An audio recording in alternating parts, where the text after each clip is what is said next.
सुप्रभात छात्रों, मैं आपका हिंदी अध्यापक पुष्पेंद्र सर। कक्षा 11 के पिछले लेक्चर में हमने दूध का दाम चैप्टर को पूरा किया, जिसके लेखक मुंशी प्रेमचंद जी थे। आज उसी क्रम में आगे बढ़ते हुए पाठ 2 मियाँ नसीरुद्दीन, जिसकी लेखिका कृष्णा सोबती जी हैं, उनके जीवन परिचय को आज हम पढ़ेंगे। समय ही वह रंग है जो अनेक अनेक रंगों में विभाजित होता है और पठन पाठन प्रक्रिया द्वारा फिर एक हो जाता है।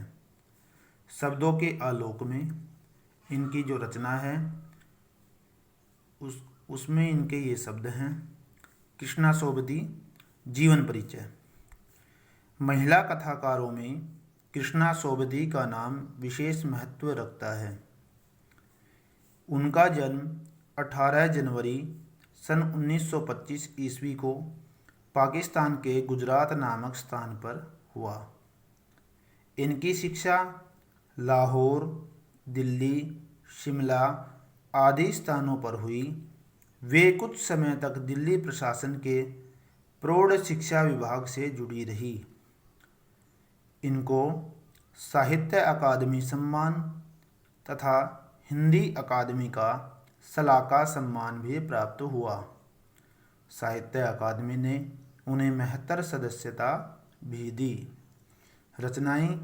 कृष्णा सोबती ने अनेक कहानियाँ तथा रेखाचित्र भी लिखे हैं। इनका परिचय इस प्रकार है। उपन्यास जिंदगीनामा, दिलोदानिश, ए लड़की, समय सरगम। कहानियाँ मित्रों मरजानी, डार से बिछुड़ी, बादलों के घेरे में, सूरजमुखी, अंधेरे के। संस्मरण शब्दचित्र शब्दों के आलोक में, हम हसमत। साहित्यिक विशेषताएं। कृष्णा सोबती ने अपनी रचनाओं में निम्न मध्य वर्गीय जीवन की विचित्र समस्याओं का यथार्थ के धरातल पर वर्णन किया है।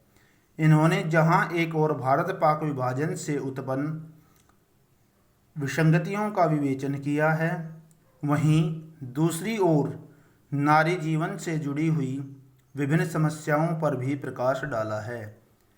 इनका जिंदगीनामा उपन्यास भारत पाक विभाजन पर ही केंद्रित है।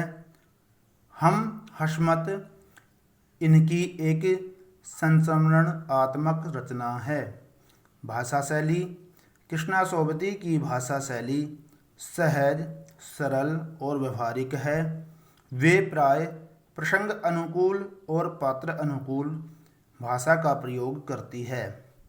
प्रस्तुत संस्मरण मियाँ नसीरुद्दीन में उन्होंने उर्दू मिश्रित भाषा का प्रयोग किया है। कहीं कहीं तो वे सारा वाक्य ही उर्दू भाषा में प्रयुक्त करती है। फरमाइए, अंदाज, खुराफात, तकलीफ, मरहूम, वालिद आदि उर्दू के शब्द प्रस्तुत पाठ में बखूबी प्रयुक्त हुए हैं। ये ही नहीं, वे कुछ स्थलों पर मुहावरों का प्रयोग भी करती है। छात्रों, आज हमने कृष्णा सोबती के जीवन परिचय के बारे में पढ़ा। आपका गृह कार्य यहीं रहेगा। इसको लिखना है साफ और सुंदर नोटबुक में, और आगे के लिए कल हम पढ़ेंगे मियाँ नसीरुद्दीन चैप्टर को, अध्याय को।